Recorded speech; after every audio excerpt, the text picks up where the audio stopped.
Welcome to Substance Free 02043, brought to you by Hingham Cares. I'm Kristen Arute, and I am President and Program Director of Hingham Cares. We're a federally funded nonprofit, and our mission is to reduce substance use among youth in our community. My guest today is Kevin Rosario, who has been working in the field of addiction and recovery for a number of years. Welcome, Kevin. Great to have you here. Thanks for having me. So before we start talking about your own personal recovery journey, let's get to know you a little bit better. Could you tell us where you grew up, share a little bit about your background, your family dynamic, that sort of thing? Yeah, sure. So I grew up in New Bedford, Massachusetts, two-parent household. Dad's a Portuguese immigrant. He came to America when he was like 17 with his twin sisters, my aunts. And, I feel like I never really needed anything, right? They took care of me. My mom kind of held it down. She had like a city job. She was payroll clerk for the New Bedford Fire Department. And my father was like, he did painting, he did offshore fishing, he did jobs that weren't always consistent. And so that created some static in the household. My father's a great guy. I'm super close to him now. I'm not trying to throw shade on him, of course. But it was a thing that even as a young person, I was aware, like there was this tension in the household. Another dynamic that I think about when I think of like adverse childhood experiences and like what formed me, my father was like, he was nice. He was a yes man. He was the guy that did the cooking at the campground. And he was like, he was hands-on. Whereas my mother's brother, my uncle, he was like the rah-rah, the tough guy, the like, the tell other people what to do guy. And I remember just early on being more attracted to like the machismo of my uncle than of my father, because my uncle was like, he demanded respect. And I feel like it's when I first kind of learned about ego and maybe even developed my own ego, because I want to be the tough guy. I want to be the machismo. I'm not cooking for you. I'm not cleaning for you. I'm the man, and So he was your role model. He was. He really was, to the extent that like even on Father's Day, I would get my uncle a Father's Day card as well as my father, because I looked up to him so much. And how that affected me in a sense is that when I got a little bit older, I was not attracted to the hardworking guy, or even my mom who had a city job, who I don't really feel like she loved all the time. It was just, it was steady, benefits. She managed well. She's like super smart, Dean's List from high school. Like she's that lady. And I was more attracted to the rah-rah. My uncle had the big trucks with the big rims before it was popular. He owned a limo business. He brought us camping. He paid for everything. He had like this larger than life, I have money energy. And so when I got into my early teens and I started seeing people in the street and selling drugs and doing all that stuff, I was like, oh yeah, I want to be the tough guy, the violent guy, the aggressive, the guy with the money. I thought people that worked 40 hours a week were fools. As like a 12-year-old, I felt like that. I thought college was ridiculous. I looked at my parents who seemed like they were struggling and didn't always seem happy. And then I looked at my uncle, like the big shot, this big aura, big energy guy. And I'm like, yeah, I want to be like that. Right. Right. Did you have siblings? I do. I have a brother that's 3 years younger than me. Good kid, never been arrested. Like he's the solid, there's only two of us. He's the solid half. And like to the extent that he's the guy that has like 5 godchildren, right? So if you're having a kid, you try to think of the most stable person and you pick that person to be the godfather. He's that guy for multiple people, Wow. He's just always been like the solid. If you need to move and you want someone that's going to show up, he's going to show up. He's that guy. Shout out to Nick Rosario, like he really is like a good kid, always been a good kid. And, honestly, also experienced a lot of the negative effects of where my path ended up going, because he was there for my mother while I was running around getting in trouble and stuff like that, and he held it down. So, again, also grateful to have a great relationship with him. Yesterday it was 46 degrees. We went golfing. We played 9 holes. The ground was half soggy, half frozen. It was a disaster, but it was like nice to get out with him, and because we can have that relationship today, So Right. That's incredible. So it's interesting that you latched on to somebody other than a parent figure to be your role model. Yeah.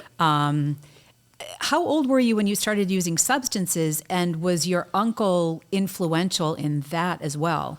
Yeah, that's a good point. And just to go back to the why my uncle was more appealing than my father, I was always a smaller kid. I was a late bloomer. I hit puberty late. I was short. I was like the little runt. And so there was already at a young age built-in insecurity, self-esteem issues. So like if I'm going to offset that, I need to be big and aggressive and scary. I can't be meek and compliant. I had to, so that personality seemed to fit as a probably unhealthy coping mechanism at that age. But to answer your actual question, yes, I mean, like, I'm 45 years old. I grew up in, the 80s and 90s. Everybody was drinking, everybody was smoking. It was very open. Most of my family is Portuguese. The other half is like Portuguese and English. But at all events, always drinking, always having a good time. My uncle was a bass guitar player on top of it, right? So he's got that cool persona, but they're drunk. They're all drunk. They're smoking weed behind the scenes. I don't know until I'm older that they're smoking weed in the basement.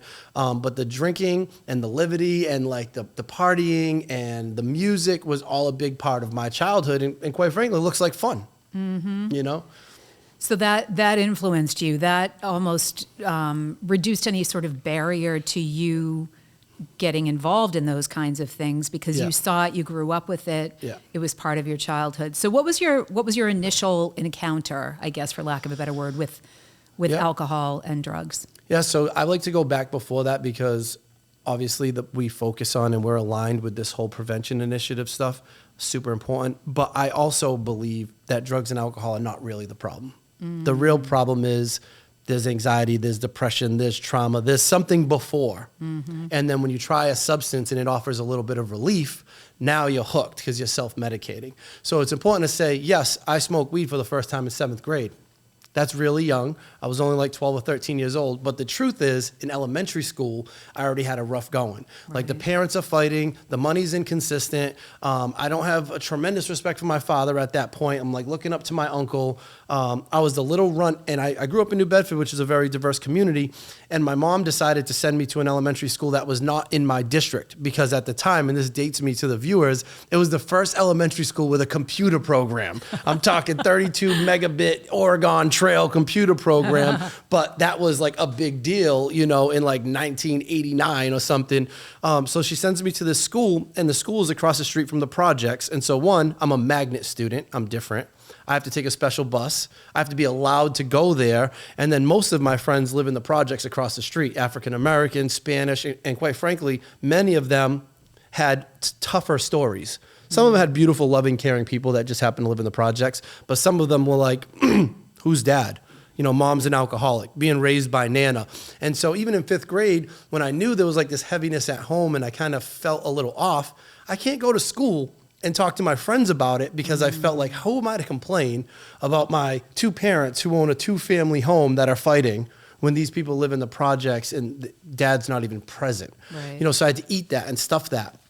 And then one time on recess, like some kid bullied me, threw a ball at me, picked on me. I was scared. I froze up. Some other kids saved me. And then in 6th grade, I fell in love. I had this little puppy love in 6th grade. I liked this girl and I wanted to get her a little gift for her birthday. And I brought a little gift in my pocket and all day, right? You're stuck in this class all day. So you got to time this right. If this goes poorly, I'm going to do it at the end of the day. That way I can get out. And I just remember 6th grade, however old you are, what am I, 10, 11? I'm consumed with fear. I'm already thinking about what if she rejects me, people are going to laugh, people are going to pick on me. And so I'm like frozen all day. And then after lunch, probably 1 o'clock, I finally got the courage. And I'm like, all right, I'm ready. And as I'm going to approach her, some other boy walks right by me and goes, happy birthday, and kisses her right on the lips in front of me. Oh my goodness. And I was crushed, right? And when I speak in high schools, the kids laugh at me. I know it sounds so corny as a grown man to say that, but I've done enough therapy and 12-step work and reflection and prayer and meditation, to know what makes me. And that was a pivotal thing. I got bullied in 5th grade and I got my little heart broken in 6th grade. And so when I left that elementary school, that's why transitions are so important. Middle school to high school to college, there's a big a risk factor. And what happened to me was I made a decision. Some therapists will call it an inner vow. I made an inner vow, a deep-rooted promise to myself that I will never be picked on and I will never be vulnerable and let a woman hurt me like that again. So now I go to 7th grade, guess what happens? Now I'm the class clown, now I'm making fun of other kids, I'm starting to hang around with the 8th graders to get that protection that I needed. Now I'm becoming more aggressive, right? So I'm learning these coping skills because in reality, I'm a scared little boy full of insecurity and doubt and fear and low self-esteem. And so now I transformed into something else. And that's where the problem began. Oh, and then I smoked weed, right? The weed is secondary to the fact that I wasn't okay in the first place. That's a really good point. So then next thing you know, I'm hanging around with 8th graders 8th graders got high school cousins. We'll walk into a New Bedford high school football game, and someone lights a joint, and they pass it around, and I just take it. And I had never even heard about it. It wasn't planned. It was like not something I was looking for. Like literally the cool kids I was with passed a joint around, and I smoked it just because I wanted to be part of that crowd. And I actually remember not getting high. I remember I did not get high the first time I smoked weed, but what I felt was I'm in, and now I'm cool, and I got the acceptance of them. And you know, it's kind of what's crazy when I look at it. Like we go to high schools, and like, you know, I'll be speaking to the seniors, and they look young. You go speak in middle schools, and you're like, these are little babies. Well, in 7th grade, my older friends gave me pre-rolled joints. I'm 13. I can't. How are you going to get weed, right? Here's 5 joints. Sell 4 and keep the 5th one. In 7th grade, I was already selling joints in junior high school. How did you get from trying marijuana accidentally to selling joints to your peers in middle school? Yeah, we don't play around, Kristen. We move quick, you know. Well, here's the thing, right? So I just smoked weed accidentally, and now I'm in with that crowd. So now I'm getting invited to people's houses on the weekend, and it's just a weekend thing. But then, like what we learned about addiction and alcoholism, and it sets off this mental obsession. Now I can't wait to go smoke that weed with these kids. Now it's something I want. Now it's something that I see value in. And so now it's like, oh, how do I get more of this? Right. And now the older kids are like, oh, well, no problem. You know, if you sell a few, I'll give you one. Okay, Gotcha. deal. You know? So it becomes a physiological longing. So you were longing for acceptance, and the acceptance came, and you were using substances to achieve that acceptance, that level of acceptance. Right. But now all of a sudden you've got this longing, not just for acceptance, but for the actual substance itself. Right. Is that correct? Yeah, because if you look at me, you don't have to be a psychologist to know I'm ADHD to the max. I'm 45 years old. Can you imagine me at 12? I ran at 2,000 RPMs. I had a half a cup of coffee at like 7 a.m. This is where I live. So you got insecurity, low self-esteem, adverse childhood experiences, a need for acceptance, and you smoke a joint, and I can breathe, and I can slow down, and I'm less consumed with what everybody thinks about me, and I'm just high, and nothing matters anymore, right? And so that's how it gets you, and that's how it gets many of us, is like, I was always manic. Like you can see the whole tone and speed of my voice changed right now, because I've learned skills in recovery, how to regulate and catch myself from being manic. I get excited and I get worked up, and then I catch it, and I'm like, oh, take a breath, dude, chill out, right? Skills I didn't have. And so when I started using substances that did that for me, now it became a weekend thing to a daily, like I need it now, you know? And then you talk about biology. Well, the biology is, you know, we build a tolerance. So at 13 years old, I'm a little baby. I'm smoking weed on the weekend, then I'm smoking weed a couple nights a week. And then as time progresses, like that little couple hits off a joint doesn't get me high like it used to get me high. And next thing you know, I'm an 8th grader. And now all my friends are at the high school, and they're like, hey, we got mescaline now. What the hell's mescaline, right? And it was this little pill, you know, most relatable to like Molly of today. It was like not as intense as acid, but made you laugh more than like mushrooms. Like it was like this little pill that you took that you would just be laughing, you smoke weed. In 8th grade, I was taking mescaline. So now what we know about science and neuroscience and the prefrontal cortex and the developing brain and all that stuff, I was destined for detox in jail in 8th grade. Think about it. I didn't have a pubic hair in my body, and I'm smoking weed and taking acid and mescaline, right? Right. And by the end of 8th grade, next thing you know, like I'm selling mescaline. Because same thing, oh, I love mescaline. And it was something you only did on the weekend. You had to be in a safe, controlled place. You can't go to school on mescaline. But very quickly, I wanted to do mescaline more frequently. And those same guys were like, hey, great news. We'll give you 10 of these at $4 a pop. You sell them for $5, right? You end up getting a couple free. And in 8th grade, I was selling weed and mescaline. To pay for your habit. Just so I could have a good time, to support my own habit, you know? So you've sort of touched on the fact that you've had some issues with the law, that you've also been in rehab facilities, that you've done detox, things like that. So we're still in middle school right now. You haven't even gotten into high school. No. How, like you said, you know, you're in 8th grade and you're using all this stuff. Yeah. There's no place to go but down. So Right. how do you get to the point where, tell us the progression of your story. So you should also add that behavioral problems are started in elementary school. And I tease my mother about this all the time because she's such a sweetheart. But like in elementary school, the teachers were like, this kid's a lot. So she brings me to the doctor. Doctor says, oh, yeah, classic ADHD. We should put him on Ritalin. And God bless my mother. She goes, oh, no, I don't want to have my kid on drugs the rest of his life, right? So the joke is, I ended up on drugs most of my life because I needed something probably, you know what I'm saying? And so that started in elementary school. Now junior high, I'm getting in trouble. I'm getting suspended. So that happens first. Then I leave junior high school and I go to New Bedford Voc. I end up in Voc. And now I'm like a full-blown weed salesman. I get my little job at Friendly's to keep my mom off my back. And I'm the first one to go to driver's ed. I'm the first one with a car. Now I'm mobile. So now you're everybody's best friend. You can travel. You can go to the beach. You can deliver weed if that's what you got to do. And then at 16 years old, I'm like hanging out on the avenue in New Bedford, and I got arrested for disturbing the peace. And then what ends up happening is, like, when you choose this life, you end up being around more of those people in that life. And then there are people that are always further into the life than you are. And basically what happened was I got introduced to like shoplifting, not because I'm a drug addict that's going to be sick if I don't get it, but because I'm 16 and 17 years old and like I have limited income. And so what happened was like people were like selling stolen goods. They didn't have these in the day, but like you might have a guy that has iPads or a guy that has cell phones or a guy that has subwoofers, and they were basically stealing them and selling them.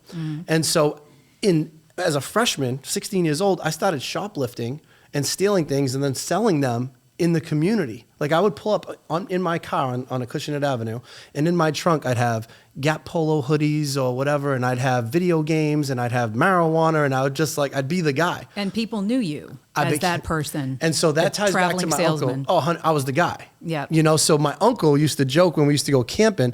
He'd say, oh, I got a guy. What do you mean you got a guy? Oh, I got a guy. He's got, gas grills. They fell off a truck. They're lukewarm. And it's like lukewarm, right? And as you get older, they're stolen. They're hot, right? And so he made that cool. And so when I got introduced... So it was prestigious for you to become that guy. Oh, you're the guy. You got everything. What do you need? You need weed, you need coke, you need guns, you need video games.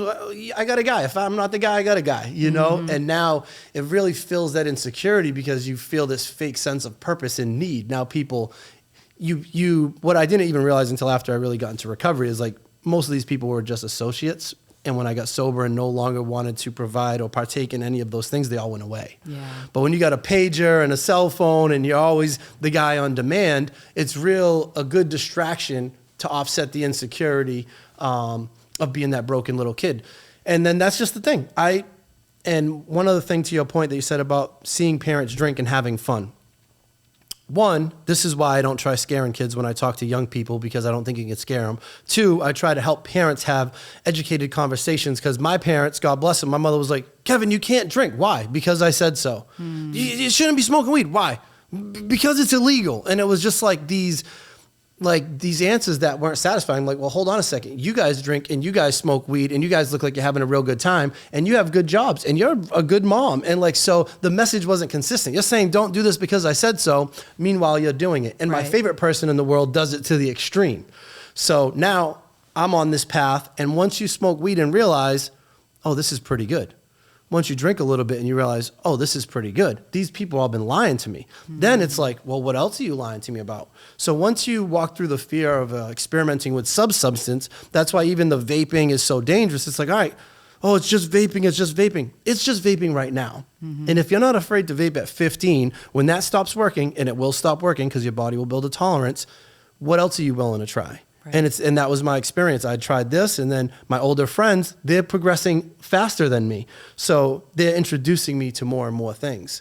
And like, we can fast forward through all the chaos because I feel like it doesn't matter as much. But like, next thing you know, in high school, I'm experimenting with Valium and Klonopin. So I start selling Valium and Klonopin. Next thing you know, it's Percocets and Vicodin. So I start selling Percocets and Vicodin. My junior year, I became junior class president for fun. The school was pissed, right? Like, so I'm a known menace. Everybody knows I'm the party guy, but the president was a class, like a popularity contest. And some kid was running that I was like, no way, that dude's not going to be my president. I'll run. Next thing you know, I got a platform. I'm in the lunchroom. I'm promising Twinkies and big parties and like all this chaos, right? And I won. And they were so upset. And so I ended up failing shop by like 3 points that year. And 4 of the kids failed by that or more, and they were all given academic probation to come back the next year. But because I was a problem child, they were like, you can go now. They didn't even call me. They sent me a letter in the mail that said, please return to your descending high school, which means you're not allowed at Voc. Go to New Bedford High. Wow. And again, all these things. I got arrested at 16 for shoplifting. I got arrested at 16 for disturbing the peace. I got arrested at 17 for something else. I got a DUI. I got 2 DUIs before I was even 21. Wow. Right? And so it keeps progressing, and I'm getting in trouble. But none of these are stop signs. None of these are enough to make me want to change. It's always bad luck. It's always someone was picking on me. It's always someone else's fault. And what are your parents doing at this point, or your family members doing at this point? Yeah, so I have a really small family, and I feel like my grandmother was kind of isolated from it. The first time I got arrested, came in to save the day, got me the fancy lawyer, brought me to juvenile court, had my back, represented me, got a probation, and then it happened again, and then it happened again. And my grandmother was like, yeah, I'm not paying for lawyers anymore. And my father was like, don't know what to do. Like if it was up to my father, he probably would have slapped me around and kicked me out of the house because he just didn't know what to do. Old school Portuguese immigrant. But my mother was the one that just couldn't let go. She couldn't give up on me, and she had my back in one form or another. And they would like try to punish me, right? Oh, you're punished. Okay, what does that look like? Go to your room. Okay, I jumped out the window. Oh, we're taking your video game. Okay, I'll jump out the window and go play someone else's video game. Like, she never got to the point where like doing chins or getting the court involved or getting police involved. She did her best to try to redirect me and like even punish me, but I was not punishable. It was like, You always found a workaround. I was a terrorist. Can you just explain what CHINS is real quick? Yeah, I don't even know what it stands for, but like I forget what the actual acronym stands for. But CHINS is like a court order that adolescents sometimes will get, that it's ordered by the court to have a certain court curfew, or they're ordered to go to school, or they put certain rules and regulations on them that become punishable by potential adolescent like incarceration. Okay. So it's like usually it happens when teens keep getting in trouble and the parents are just like, I can't manage them, I don't know what to do. They'll put like a CHINS order on them. That could even be dated. It might not even be called that anymore, but that's basically what it is. You could call it an intervention through the legal system that gets puts these teens in a position where, if they continue down this road, they'll end up in like a juvenile Is it like detention. a step before sectioning? It has nothing to do with substances. Right, so it could be you never did a behavioral thing. Okay, you're getting arrested, you're lying, you're punching walls, you're stealing the car. You may also be smoking weed, but it's the behavioral stuff, often illegal behavior, and the parents don't. Okay. Yeah, and so a lot of parents are super reluctant because you don't ever want your kid to get a record, and you don't want to go down that road. But some of my friends were on CHINS. They were so out of control, and the parents were completely unable to manage them. So that could have been a thing, maybe, But so I go to New Bedford High, and I'm like a freshman there. Now I'm like, it was a blow to the ego because I was the man at Voc, and I was established. And now I go to New Bedford High, I need a map. I don't even know where the hell I'm going. It's so big. It's like blue house, red house, green house. And I only had 4 classes because I had so many credits from being at Voc. They were like, you got 3 classes a day and gym every other day. And it was like a joke. I was done by 12 o'clock every day. So what do? I go get a job delivering pizza because it's the perfect job for a drug dealer. So I'm 17 years old. I'm delivering pizza, and my friends will call me for weed. And I'll be like, yeah, just call and get a small cheese pizza. I'll be there in 20 to 30 minutes. Wow. And it was chaos, By the time these were all things that you came up with on your own, though. Are you saying I was an innovative? Yeah, I'm trying to not compliment you while at the same time pointing out the fact that you were pretty creative. So I find that a lot of people in recovery and a lot of people like me are actually really smart and really creative and really capable, and they find ways. So yeah, I've always been a kind of a smart kid, and they're like, oh, the kid's so smart, but he don't shut up. He don't stop disrupting the class. He don't try. So like when and I say we because I know thousands of people that are way smarter than me and doing better in life. And when we get well and actually put that energy towards good things, we can be also unstoppable and really successful because we're capable. But I never found it appealing to be a citizen, to be a graduate, to be a hard worker. I thought it was foolish. I thought the people that slept till 12 and woke up and made $1,000 that day had it figured out. And so that's the problem. I had good parents. I had good role models to choose from, but I thought they were lame. I thought you're out of touch. You don't know what's going on in the world. I don't want to be like you.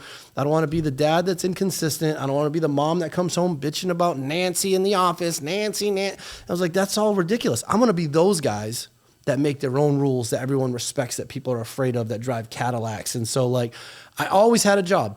I delivered pizza. I worked at Friendly's. I worked at Stop and Shop. I took an electrical apprentice job. I was doing roofing and vinyl siding at one point. I always had like a job because I thought it was important to, one, keep my parents off my back, to keep the police off my back, and have like a little stable income. But I always did the side stuff so that I could party and be like the big shot and have the nice cars and the jewelry. And I did that for a long time. And you know, I'm not glamorizing it. It almost killed me. It was a joke, and it almost killed me. And a lot of my friends that did that with me are all dead. So like, I'm not trying to like make light of it, but the truth is I feel bad for the young kids that get on fentanyl so young because it's miserable immediately. Right. I had a lot of fun. And the parties, and it was a big joke. And that's why sometimes I understand it's hard to reach a teen, because if they're still having fun and the substance still serves a purpose, they look at you like, dude, get away from me. It'll never happen to me. Right. Well, let's fast forward, because it happened to me. The cool kid with the car and the jewelry and the job that everyone liked, and the party guy and the guy that got a guy, like next thing you know, OxyContin comes out. And just like every other pill and every other substance, I tried it, I liked it, I started selling it, and within a year I was fully blown addicted. And within a year of that, I was a heroin addict. It's not fun anymore. You're not cool. You don't got the pinky ring in the Cadillac. People are not calling you the party. Like within a year of sniffing heroin, I was shooting heroin, and that's at 22 years old. Wow. And from there, it's just miserable, you know, like 2 years of methadone clinic, 2 years of Suboxone, psych meds. You know, I've been in total, as a result of this lifestyle and these poor decisions that I made, I've been arrested over 12 times. I've been incarcerated. I turned 25 in the Dartmouth House of Correction in 2004.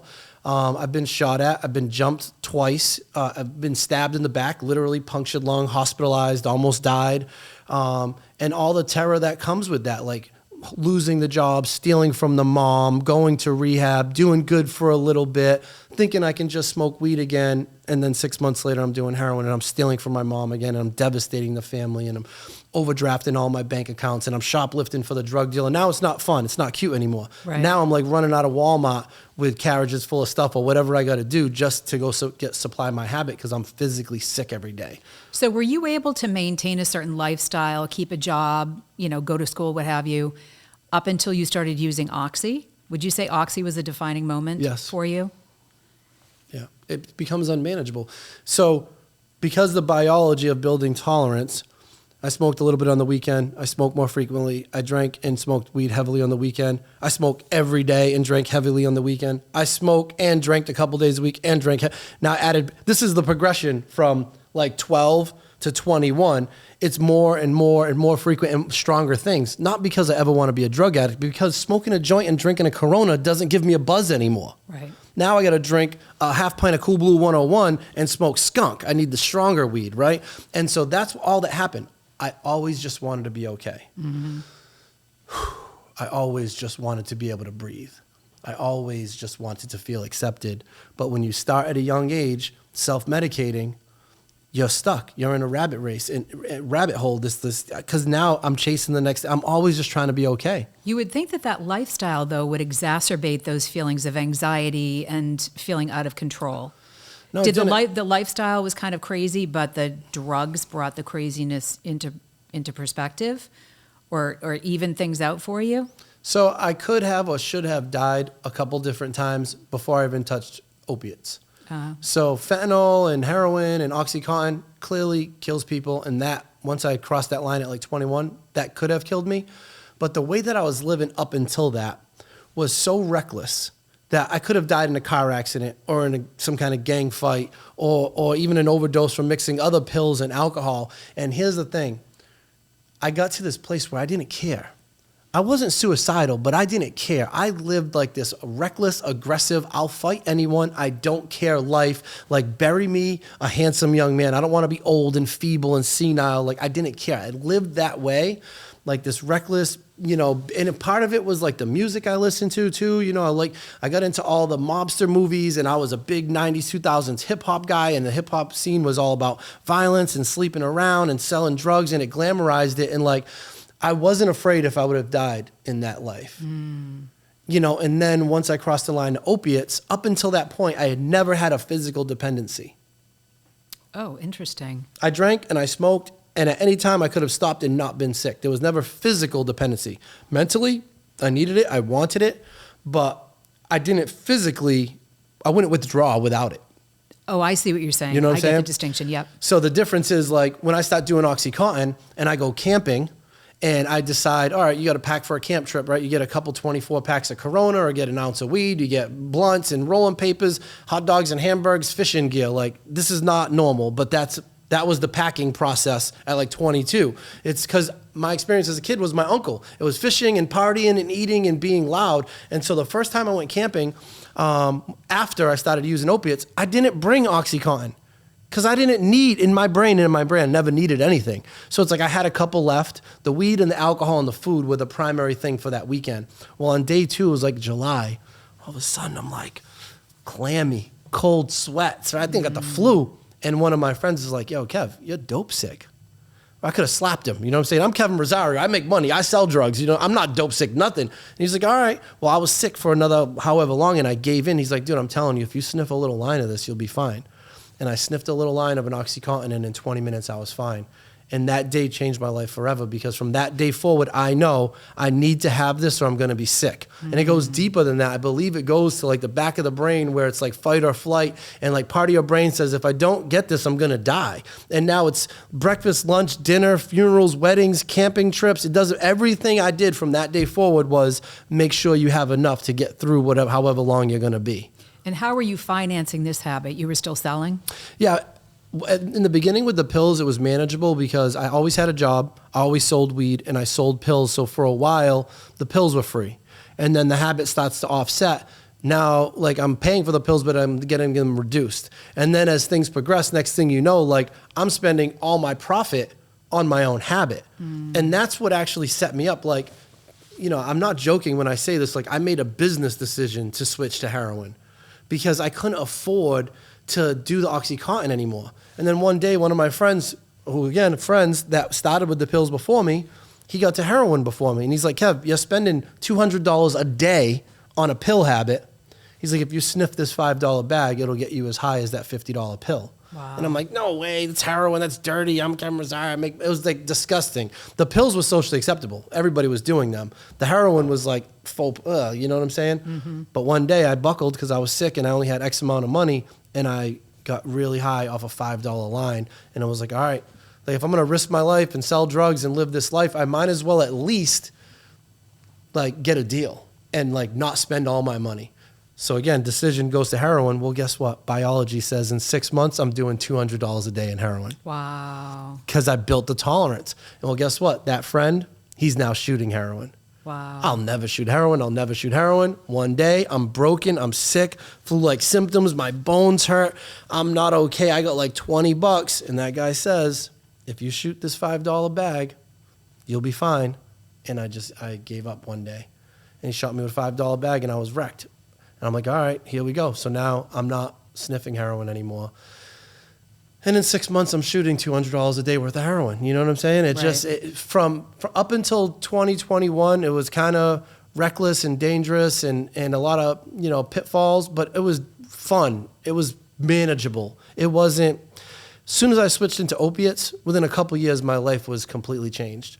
It's not manageable. You can't be a recreational heroin addict. It's hard to hold down a job or be accountable or do anything. And then came like the desperate attempt of the next 9 years of like, well, how do I not die? How do I not be incarcerated? So from like 22 to 31, when I finally got into recovery, thank God, it was like the methadone clinics, the Suboxone, the psych meds. I moved to Tennessee. I went out to Georgia for a little bit, and I was just try to smoke weed, just drink alcohol, don't do the hard stuff, get on the right meds, and just chasing and desperate and like never really buying into recovery, never going to like therapy or 12-step groups or anything, just trying to figure out a way to manage it on your own. And I do okay for a little bit. Like, you know, you get the stuff out of my system. I'm still smart. I'm a hustler. I'll get the job. I'll get the car back. I'll get my stuff out of pawn. I'll wrap probation. Like, I'm able to bounce back on my feet quickly, but I can't keep it. Right. Because one, I have this mental obsession that keeps telling me, just smoke a little weed, just drink a little alcohol. You'll be okay. Don't do the hard stuff. And two, what we call a spiritual malady in my world, I have this emotional pain When you take drugs and alcohol away from someone like me, I'm not happy, joyous, and free, like saving orphans and doing blood drives. You know what I'm saying? I'm angry. You took away my best friend. You took away my best medicine. You took away all the things that made me feel okay, that suppressed the anger and the trauma and the insecurity. And I'm just like an unhinged, unprotected nerve when I'm abstinent. So I'm just riddled with anxiety, depression, fear, restless, irritable, discontent. And so I can only do that for so long before I just smoke a little weed, drink a little beer. And that was my cycle. You know, I'd do good for a little bit and I'd be in and out until this time when I finally like was broken enough to like take suggestions and go to real treatment and go to further treatment. And how old were you at that point? 31. Okay. 31. Yeah. What was it that prompted it at that point? Was there something that happened in your life? Yeah. Or were you just sick of the cycle, sick of going on and off drugs, feeling good, feeling bad? It's the question everybody asks. They really do. And I wish it was like this clear thing. But the truth is, I was collecting unemployment. I had a little shoplifting hustle going. My mom was letting me stay in her house. I had food. I had a safe place to sleep. They were feeding me. I'd work a few days a week here and there. Like on the outside, things were not like worse than they had ever been. On the inside, I didn't want to wake up anymore. You know, and it wasn't just this one thing. Like this is from 22 to 31, 9 years of mostly using with little periods of doing okay and giving the family false hope and blowing it all up again, that at 31, I just don't want to do it anymore. And then my best friend, this kid, Nick Winchenbeck, died. I grew up with him, not a using partner. I knew him since he was 7 years old. And like, he actually got sober and tried to like 12-step me. I'm in active addiction. And he calls my mother's phone, my cell phone's off. And he's like, yo, Kev, just for today, you know what I'm saying? Just for today. He's hit me with all this just for today language. I'm like, yo, bro, I appreciate you, but I got to go. I'm waiting for a phone call. I blew him off. Well, a couple months later, like he relapsed and died. Wow. And like, I would like to say that was the thing, right? I went to the funeral. I sat in the front row. His nieces and nephews call me Uncle Kev. I'm sitting there with his sisters. Like I'm that close. I'm strung out and I'm like sitting in the row with the families. And I'll never forget, he's in the casket. I go see him and I'm telling myself, oh, my mom's going to have a meltdown, right? Like I got to cry. I got to show emotion and get some sympathy out of the situation. And like, here come my mom and dad. They do the lap. They look at Nick. They take the turn. They look at me. Nothing. Because I'm devoid of feelings. I'm so numb emotionally that like I can't even fake a cry. And what happens is I go to the little service, I leave the service, and like this is how powerful addiction is. I know my best friend just died from doing opiates and benzos. I go home, I put his little eulogy on my bureau, and I put heroin with benzos, Xanax, crushed it together in a spoon, and I shot it into my arm. I said, rest in peace, bro. Wow. And I did that for another 3 months. This was May 2nd, 2010 that he passed. I didn't check into treatment until July 2nd, 2010. And it was like, I was just like, you know, that hit me for a second. And then it's like, boom, when you wake up in the morning, people say, oh, triggers, relapse prevention. And I work in treatment. And I know we'll get to that eventually, right? But like, there is something to that. Like if you're early on, it's helpful to be mindful. It's good to be aware of your triggers. It's good to change people, places, and things, and all those things that we teach, including where I work, right? But when you're gone, and you're full blown and you've been down this road for a decade, a trigger is waking up in the morning. Right. I don't need to see a spoon or money or like my, you know, some parent. No, I wake up and it's like, oh, we're getting high today. Mm-hmm. We'll go through the progression. Is there something I have that I can sell? Is there a way I can legitimately earn money? Can I steal from like a big store chain that doesn't affect anybody, or am I robbing someone I love?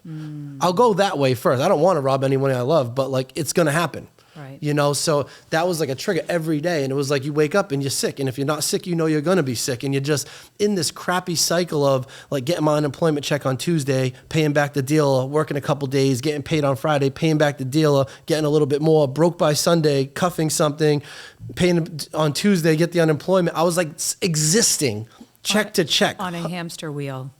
And I was just so sick of it. I didn't want to kill myself, but I just wished I didn't wake up sometimes. I was so broken. And I should say, like, you know, in 2004, I went to detox a couple times. You know, before I went to jail, I went to detox. Like, I've had little limited exposure to these treatment center worlds, but I never took suggestions. I never went to further treatment. And so, like, it was before July 2nd. It was like the last week of June 28, 29, I started calling. No insurance, not even Mass Health. calling all the name places. Hey, I need a bed, don't go to bed. Hey, I need a bed. You call it, they say you call it 6 and 10, or you call it 10 and 6 or whatever. And I just kept calling twice a day. And I started like begging. Now I'm using my sales. I get this lady on the phone. I'm like, look, lady, I know it's going to be 4th of July weekend. I'm a really good addict. I'll be a good client. I'm clean. I'm not going to cause any problems, right? She's like, man, you should consider being a car salesman. You really sound like, lady, I'm currently laid off from a car dealership, okay? Like, that didn't work out for me. But she ended up telling me, if you've ever been on psych meds and you're off psych meds and abusing drugs and alcohol, you go to the hospital, to the crisis center. That's why I love the crisis teams, and I love the recovery coaches in the emergency room, because she told me they have to at least evaluate you by law. So I went to St. Luke's Hospital in New Bedford, and I said, I'm off my psych meds, because I've been given Prozac, Paxil and Zoloft and this and that. And I walked in and I says, hey, I'm off my psych meds and I'm abusing drugs and alcohol. I need help. And they brought me in, and just to context, you probably can't really tell, but like, I'm 6'1", 222 pounds right now. I was 167 pounds. Wow. That's like almost 60 pounds of mass off of me. And I was just skinny and emaciated. And like, you're in a bad way when you walk in the hospital and they bring you to another room and they immediately get you animal crackers and apple juice. You know what I'm saying? Like, right. To get this kid some sustenance. And I sat there for 10 hours, and the crisis team evaluated me, and they ultimately landed me a bed in a dual diagnosis unit. And one thing I'm grateful for, and I give a shout out to all the 12-step people and all the people that try to carry this message, because I remembered in 2004 what people said. They said, if you want any chance of staying in recovery, you got to pray in the morning and ask a power greater than yourself to remove the obsession. Try not to drink or get high for one day. Go to a meeting, join a meeting, get active, and then thank the higher power at night. And I just remembered, pray in the morning, pray at night, pray in the morning, pray at night. And day one in detox, I hated God, I hated religion, I hated the pedophile priests, I hated the pastor had a nicer car than my mom. Like, I had a lot of angst towards this idea of religion. But the people said, as long as it's not you and it's a power greater than you, you can pray to that. Thank God for that grace, because day one in detox, I got on my knees and I prayed to my best friend, Nick Winchenbach, that died. And I just spoke to him like I would speak to him, and I was like, yo, bro, I'm broken, dude. Help me. Help me not leave this detox. Help me not drink for one day. Like, please help me, bro. And I got through a day of detox, and I thanked him at night. And I did that every day for a week, and I begged for the bed at CSS, and I got the bed at CSS, and I'm still struggling. I don't even want to drink, but I'm angry now. And now there's other personalities here, and I want to fight people, and I want to leave with this pretty girl. And I was like, yo, Nick, please help me stay here. Please help me mind my business. Please help me stay on the path. And I just talked to Nick every day when I needed to, every morning, every night. And that got me through 3 weeks of treatment, 4 weeks of treatment, until I finally landed at a halfway house. And I was just going to meetings, and I knew like the next step was I'm going to need to get a sponsor. I'm going to need to get a home group. And I was scared, and I didn't want to do that. And luckily, this dude ended up 12-stepping me at a meeting. And he was like, hey, I see you sweeping and picking up the chairs. Like, if you want to know what we really do around here, I'd be willing to help you. And this was, I try not to say the names of fellowships because you're not supposed to at the press. But like, one of the fellowships focuses on one of the substances. Right. And I was like, I needed this in like high school, bro. Like, I need the other fellowship now. I'm way too far gone for this particular A, right? And he was like, listen, buddy, what are you willing to do to get into recovery? And I'm like, anything is the only answer. If that's not the answer, you're going to get dissed, right? And he was like, well, good, because the substance doesn't matter. The solution's the same. And if you're willing to take some action, I'll show you what someone showed me. And that changed my life. I met this guy every Saturday morning. He read the book to me. He broke down the powerlessness. He explained that I have a physical allergy and a mental obsession. It made so much sense because I never understood why I couldn't keep it in control. Why am I on methadone and I still want to get high? And this particular book says, when I put any substance into my body, it sets off this phenomenon of craving, this unexplainable craving to get more or use more. Mm-hmm. It doesn't matter if it's legal in the state of Massachusetts. It doesn't matter if they sell it in the store. You put a substance in me, now what I learned about neuroscience, that releases dopamine. Yep. My brain says, ooh, dopamine, we want more. Mm-hmm. So like for a guy like me, abstinence is the only option.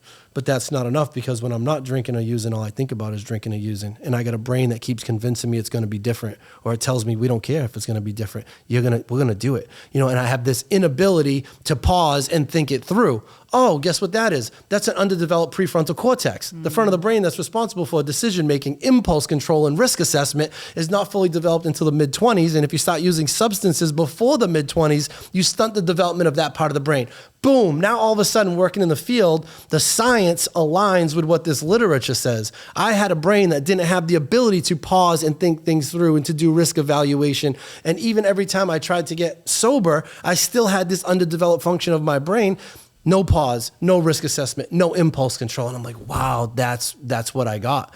And the third thing that he taught me was what we just talked about, was like, without drugs and alcohol, I'm broken. I'm a broken little 7th grader with insecurity and self-esteem issues and no coping skills. And the 12-step process just changed my life. I wrote down everyone that ever hurt me, everything that ever upset me, everything I've ever been afraid of, any questionable part of my conduct, and I processed it and I read it to this guy, and it changed my life. I lost 90% of my anxiety, 90% of my anger.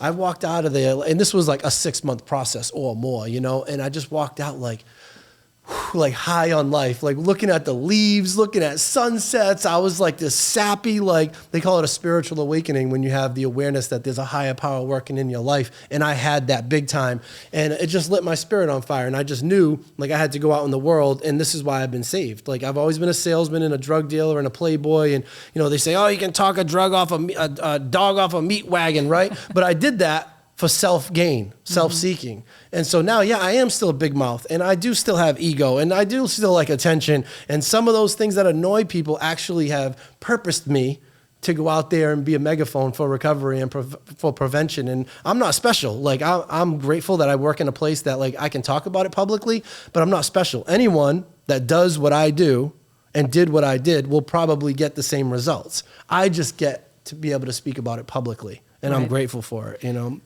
Well, you have many, many years of working, excuse me, you have many, many years of working in the field of addiction and recovery. You've worked for a bunch of different places, High Point Treatment Center, Gosnell Behavioral Health. You're now at New England Medical Group, and you're also the founder of ACES, which stands for Addiction Consulting and Education Services. So we've just talked about, you've just given us so much information about your personal journey. Can you share a little bit about your professional journey? How did you go from being in recovery and having this spiritual awakening that you just described to then applying that to the field of addiction and recovery? So at first, I had no desire to work in the field. I thought maybe in the 12-step halls I could be of service and do commitments and be helpful there. But like, always been a sales guy and a business guy. So I assumed if I would just get the substances out of my system, I'm going to be like top level Fortune 500 sales executive type person. This is my vision, right? In my first year of recovery. Come home, start working for my father's painting company, hate painting. God bless him. Thank you, Dad, for always hiring me. I was a disaster. It was a lifelong amends. But next thing you know, a friend of mine, Corey P., shout out to him too. He actually texted me today because he saw me golfing in the snow yesterday with the frozen sand traps. He's like, bro, what are you doing? Can we go Wednesday? It's going to be 49. Yes, we can.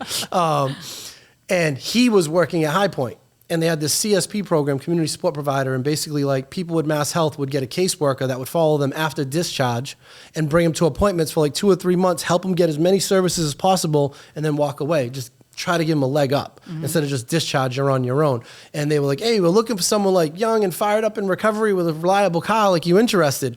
And I'm like, dude, I'm making like $17 an hour right now. Like, what do they pay? He's like, $12 an hour, right? This is 2012. I'm like, I'll take the interview. So I go meet with the people, and I like the people, and I'm like, you know what, let's go. I took a major pay cut, and I had to drive from New Bedford to Brockton, which is 45 minutes, which is completely different of living in my parents' house and taking my father's company van to work every day. But I was like, I'll give it a shot. And next thing you know, like, I'm there for 2 years. I get promoted to like, lead CSP. And then a guy that was a case manager, Bill Abate, my guy, he was a counselor when I was in treatment. He was working at Brockton High Point when I was there, and then he went to Gosnell. And when he was at Gosnell, he became one of the first recovery coaches. They had a private pay program. It wasn't like now everybody's a recovery coach. There's certifications. It was a private pay program. And they were like, hey, Kev, we need a guy fired up in recovery, da-da-da-da. And like, so again, another friend put me into Gosnell. I get the interview. I get hired on the spot. I do that for like a year or so, and then I start doing like community outreach, setting up tables, going to speak in schools. And so this is a double, how did it happen? I was also in school. I went for my associate's degree in business management because I'm like, yeah, this recovery stuff's cool, but there's no money in it. I need to make money at some point in my life. That's what I think I need to be happy. So I go get my associates, and then I'm starting to chip away at my bachelor's, and like the schools are like, hey, can you just come in and tell your story? And I'm like, yeah, sure. And Gosnold allowed me to do that, which I appreciate. And simultaneously, as like my career is growing more into the marketing, business development side, there's been more and more demand to speak in schools. Mm-hmm. And like what I learned was while in school, public speaking 101 is like, who's your audience? First of all, what's your message? What are you trying to say? Who's your audience, and how do you change or tailor your message to reach that audience? I got a PowerPoint I can give to professionals, to parents, and to students, and I'm going to emphasize different things and say it in different ways to all those different people. Mm-hmm. All the same facts, right? And so I realized like, yeah, rah, rah, New Bedford, gun, stab, rah, rah. Dude, that's not everybody's story. And it's not relatable. I used to have to think about 14-year-old Kevin Rosario, smoking a little weed, no big deal, having a good time. The dare guy comes in. You're like, shut up, dare guy. I'm going to go smoke weed after this immediately. You know what I'm saying? The cop guy comes in. Oh, look at all these drugs on the board. I'm like, oh, that's cool. What's that one? I haven't seen that yet, right? You couldn't scare me.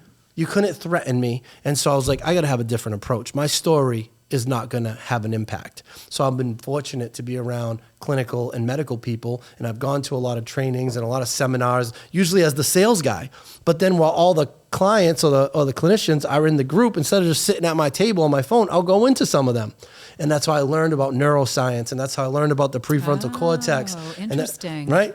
So I had to pivot. I'm like, all right, if my frustration with my parents was don't do it because I said so, then what's the opposite of that? Hey, dude, you're going to do whatever you're going to do. I'm not going to talk to you like a little kid because I remember being 14 years old, this big. I thought I was a grown man.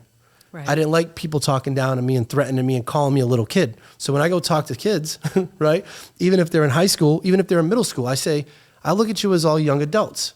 You're the future. You are young adults. I'm going to give you that respect if you give me the same respect while I'm speaking up here for an hour, right? Mm-hmm. So that's one thing. It's like, you got to try to defuse them. If they're on their guard and they think you're going to talk down to them and disrespect them, and you have the inability to scare them, no matter what you say, it's not going to land. So my first step is to try to let them know I do respect them, and I'll give them respect as long as they can act right.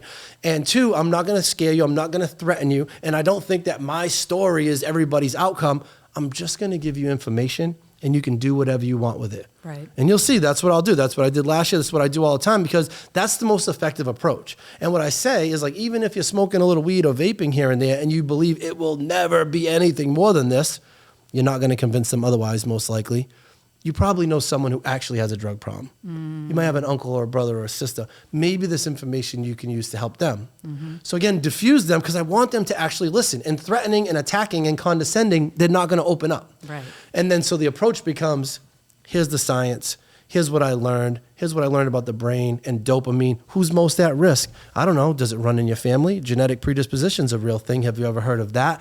And like, try to give them practical reasons why they should at least consider. And my goal is not never drink a beer the rest of your life. That's ridiculous, right? Prolonged first-time use. Mm-hmm. If I can take you from the summer of when you were 14 smoking that first joint to 17, we've at least decreased the risk a little bit. Right. You know, and shout out to Dr. Joe Schran because I learned that from him, and he basically said the data on the science shows that if you wait until you're 16 before you try your first substance, including nicotine, which is heavy nicotine in these vapes, then you're like 26% less likely to become addicted. Right. If you wait till 18, it's like 32. 21, it's like 47. 25, it goes to like 67% less likely. That's a huge number. Right. And it's the correlation between the fully developed brain. Exactly. And so that my whole approach changed. And then like next thing you know, like schools were like, hey, how much do you charge for this presentation? I'm like, charge? Like I love doing it and Gosnold lets me do it. And they're like, yeah, no, but we have a budget and we have to spend the money. Oh, we don't get more money next year. I'm like, well, what do you think is reasonable? They're like, would you do it for $2,500? I was like, absolutely. Of course I will. What do you need, an invoice? Yeah, you need a W-9. Okay, no problem, right? And so next thing you know, like I'm talking to the CEO and he's like, hey, Kev, and now also I have a couple kids, I get engaged, blah, blah, blah. That doesn't work out. Next thing you know, I'm a single dad with child support and, you know, life is happening. And they're like, hey, look, not for nothing. Next time you get and this is the funny thing. Even when they first started doing that, I said, well, I work for a nonprofit, so just send it to them. They were sending all the checks to Gosnold. And then eventually the CEO was like, hey, look, I know your life changed a lot. Next time you get a paid gig, why don't you keep the money? Nice. I was like, say less. Within literally 2 weeks, I had an LLC, a Facebook page, an email address, like the whole shebang. So that's how ACES started. Formed. Okay. But it's a transition to New England Medical Group as well. So now I'm being more public. I'm getting like cool people to do some video content so I can share on some platforms. And then a good friend of mine, Justin Campbell, who used to work with me at Gosnold, he goes with this other group and they start New England Medical Group right here in Hingham. Mm-hmm. And they started as an adult mental health program first. So it might have been SUD first, actually. And then they realized that there was a mental health need. So then they got the mental health license and they were growing and they opened an adolescent mental health day program in Milford, and they had eyes on doing another one in Hingham. And so Justin and the owners, who I'm cool with the other owners, they see me on social media and I'm spending a lot of time speaking in high schools. And they're like, yo, Kev, come join us, help us. Like, look what we're doing. We're doing this cool work with the kids. We're doing animal-assisted therapy. Like, do your thing, but do it on the South Shore, you know? Like, come up this way. And it was like a win-win. It was like, for them, it was like, one, you got not to sound arrogant, but like you got a seasoned guy who's been in the field for 12 years who also has a strong heart and lens for prevention, and they're opening an adolescent program. Mm-hmm. So they were like, look, go out into the world, do all this, and like, you know, if kids need help, we can actually help them. And I was like, oh, that's great, because I learned a lot at Gosnold, but they didn't really have adolescent services.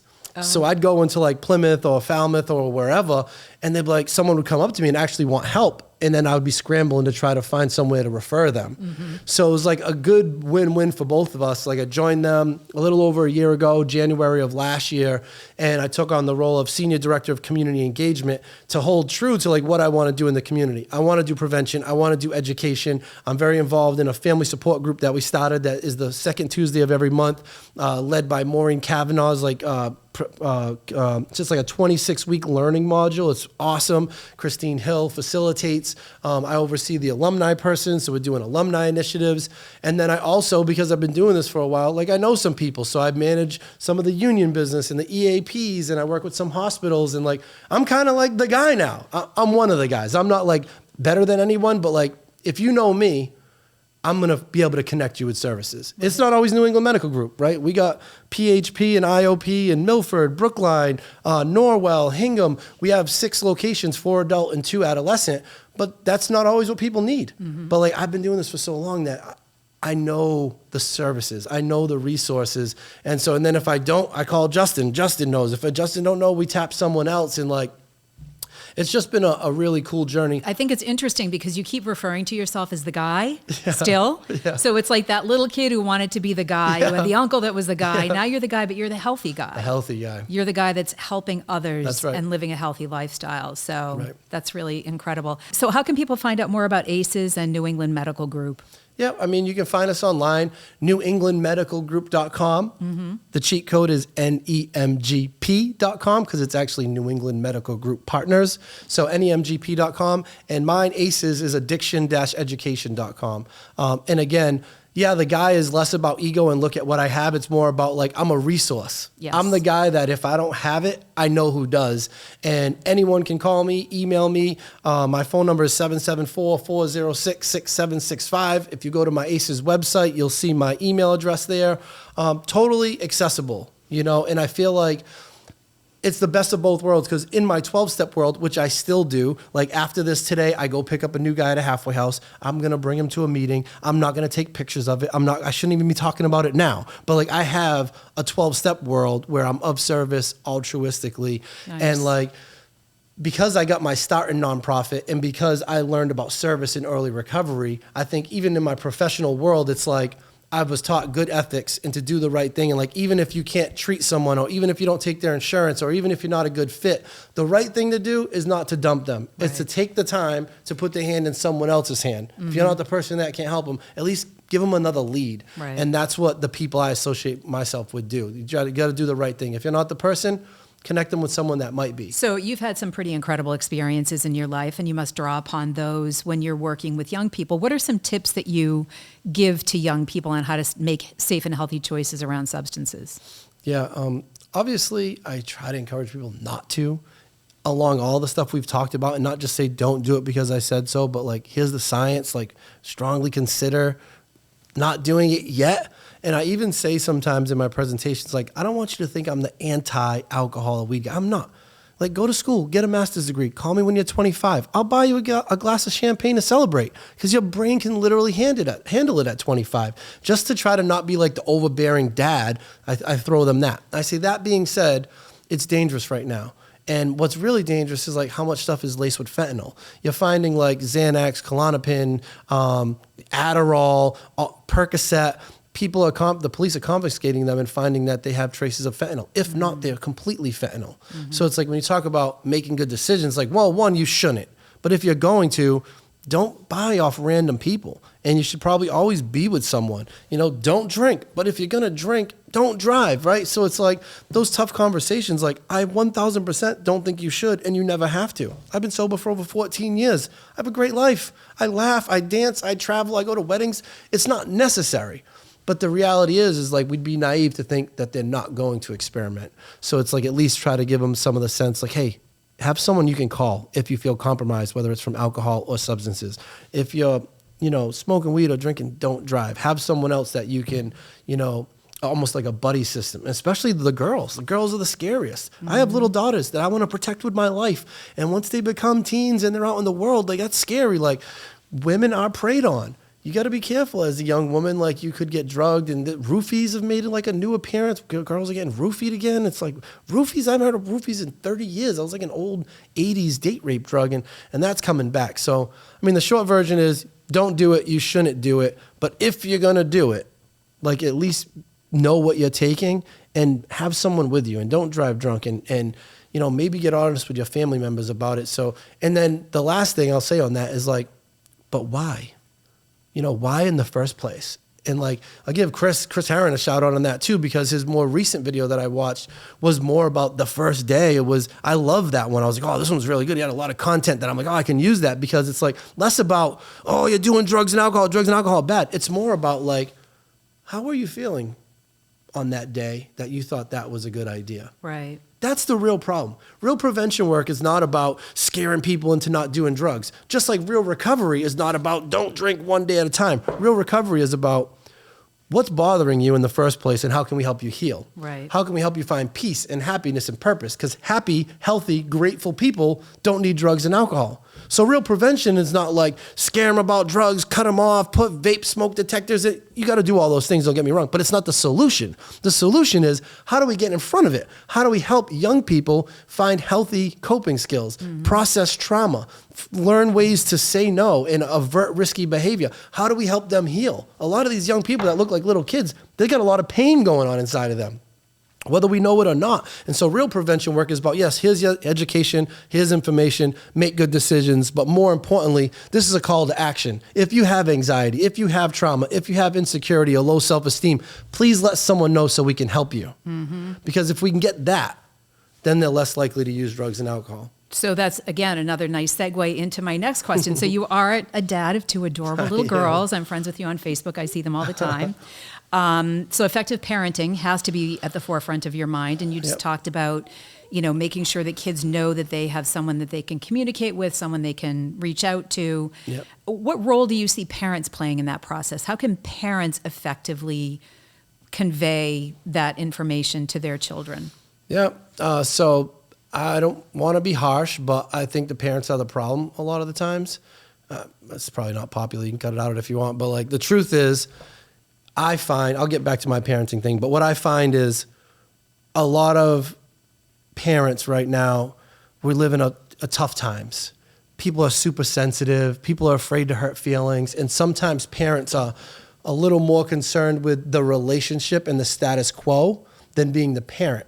I think a parent has to sometimes be a parent. And that means you're not popular and they're going to be upset with you and they might not talk to you. But if that's what it takes to say, listen, I love you, but you can't vape in my house. You can't smoke weed. I have to create consequences and boundaries. Like when we do coaching and we get young people in treatment sometimes it's like, all right, the kid's actually doing good. Like, how can we help you? How can we give you better? And it's not their fault. They're not bad people. Right. They're just doing the best they can. Right. But what I identify is like, they're like, oh, it's little Billy, he's 16. I can't make him do anything. And I look back and I'm like, oh, does he have his own job? Does he pay for his cell phone? Does he pay for his own car? And does he have his own house?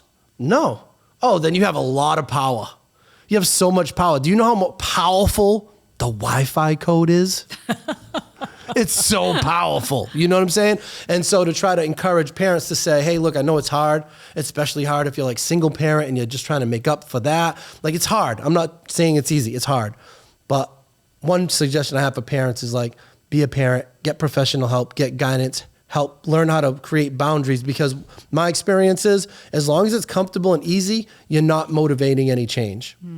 It's too comfortable to stay stuck in my mom's house smoking weed if she's going to clean up my messes all the time. Maybe if she kicked me out, I would have got well sooner. I don't know, right? So that's one thing on the parenting side. The other side is the preventative parenting. So if you're in a place where I'm at, and what I know from hearing thousands of people speak at meetings is this: my name's Kevin, I'm an alcoholic. And when I was like 12 or 13 years old or 14, I had major insecurity and I didn't feel comfortable in my own skin. And like, I didn't trust people. I didn't think people, this is so common, 12, 13, 14, you hear a lot of people. Some people start later in life, but that's the sweet spot. And it starts with a feeling of not feeling good. And so they sought relief. So again, prevention work, and with my own kids, is how do I love my kids and build resiliency and help them have positive self-esteem so that they're not so easily influenced by other people. Side note to that is beautiful, loving parents who did that their whole life still have kids that experiment. Right. But this is what I do. My kids will be running amok. Sometimes they're sweet. Sometimes they're terrorists. They're 4 and 5 years old. Sometimes they care less about my day. They don't care what I have to do. They don't care that I have an appointment and I have to get them to daycare. Sometimes they're tough. I would say 9 out of 10 days, because sometimes I'm tired. 9 out of 10 days, no matter what happened all day, before I put them in a bed, I squeeze them and I hold them individually and I say, Kai, you did such a great job today. Daddy loves you so much. You're so smart. You're so strong. You're such a good sister. You did a good job sharing today. And I try to press love into them before I put them to bed, because I don't ever want them to go to bed thinking daddy's mad or daddy doesn't love them or they can't talk to daddy. And that's all I can do now. All I can do is try to press love into them. They have a good mother that presses love into them. We're not together, but that's an adverse childhood experience. I've learned a lot from smart people, and they say kids from separated homes are at an increased risk. So what's the solution? Be available, be consistent, never flake, don't get angry, don't be judgmental. Let them know that you're there for them. Encourage them. I tell them, look, daddy's always here. Daddy's going to be here for you. I'm going to protect you forever, for the rest of your life. If there's something you need to talk to me about it, talk to me. Like, I got your back. I won't be mad. And I just have to keep saying that. And that's age appropriate too. So the language changes. You're choosing certain things at certain levels, depending on what their cognitive ability is. As they get older, if you're dealing with like teens or preteens, I really believe we need to like take the gloves off. Like, I will not be shy with my kids that both of their parents are people in long-term recovery. You are at the highest risk factor. Right? You come from 2 parents with an addiction history. You come from a separated home, even though we're generally pretty healthy and we, parent well. So that's why when daddy's like, hey, I'm already like, hey, take it easy with sugar. Sugar's a drug. You know what I'm saying? Like, already the sugar.